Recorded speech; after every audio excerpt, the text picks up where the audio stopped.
Kala ko talaga minamalas ako ngayong araw bakla kasi legit lang Kasi bala kong magpa-eyelash extension. So punta ako dun sa Makati sa pag-anuhan ko. Pagdating ko dun, cut off na. Tapos di book ako. Punta naman ako sa pag-eyelashan ko. Tapos meron pa dun dalawa na na waiting. So ako, sabi ko, ay sige, contact ko yung isa kong lash tech. Pagka-contact ko sa lash tech ko, may ginagawan pa siyang client na nails din, tsaka lashes. Bakla, sabi ko, nangihina talaga ako. Tapos sunod naman nun, tawag dito, yung isa ko naman, yung pinsan ko naman na nagawa naman ng nails din. Sabi ko, kung hindi dun sa lash tech ko at nail tech ko, dun na lang sa pinsan ko na nag-nails din. Bakla, may nagiinuman naman daw sa kanila. Kaya di daw kaya. Ano na lang. Buti na lang, nung medyo inaantok na ako nun, sabi ko, siguro uwi na lang ako. Maya-maya, biglang natapos na yung client na isa dun sa, kung nasan ako nakastay. Kasi inintay namin yung dalawa na matapos.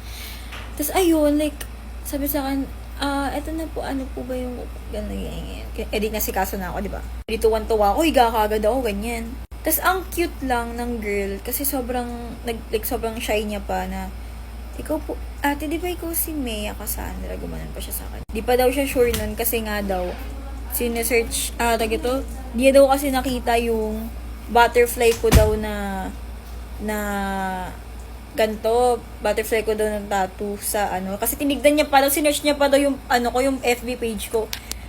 Wala akong FB page. Wala, yun lang naman. Gusto ko lang naman yun i-share sa inyo, ganun. Ay, oo nga pala. Meron pala akong binili kanina sa Watson, so share ko na lang din sa inyo yung mga nabili ko kanina. Cause why not? So, dahil nag-stop over kami kanina sa SM Laguna, San Pablo, bumili muna ako ng mga dapat kong bilhin. Like, essentials, ganyan, kanyame. Okay, so for the first, etong lotion na ito.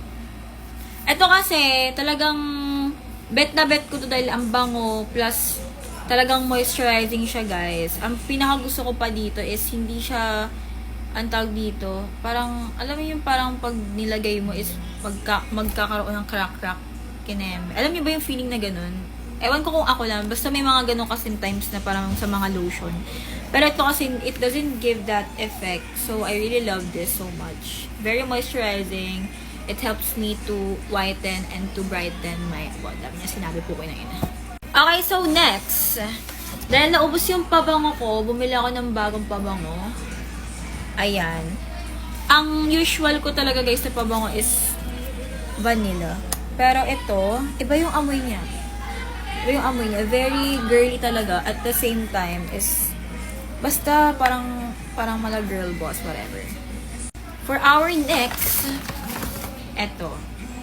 Careline Oil Control Mattifying Loose Powder. Ayan. May talaga ako sa loose powder kasi gusto ko talaga nag-i-stay yung concealer ko. Okay?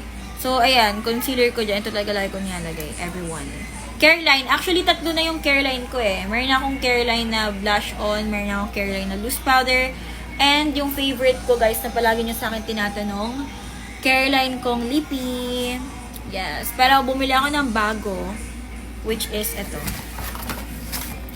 This is from BLK, everyone. So, ang lapat nito sa labi nyo is gloss. Very glossy. And then, yun, creamy nga siya. It says here that it's creamy all over paint. Yes, it is really creamy talaga, guys, once nilapat nyo or nilagay nyo sa labi nyo. And then, nagmamatch siya. Ito. See that? Wala siya na kahit na anong ano. Hindi siya transfer proof. No, it's not. And then, ito lang din. New sponge lang. What else? Last one is pang kilay.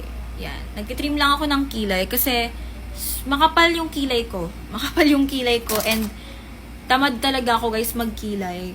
So, ang ginagawa ko na lang, since makapal naman na siya, inaano ko na lang, sinishapean ko na lang siya para where to go ang puta. Para I'm good to go. Yun lang.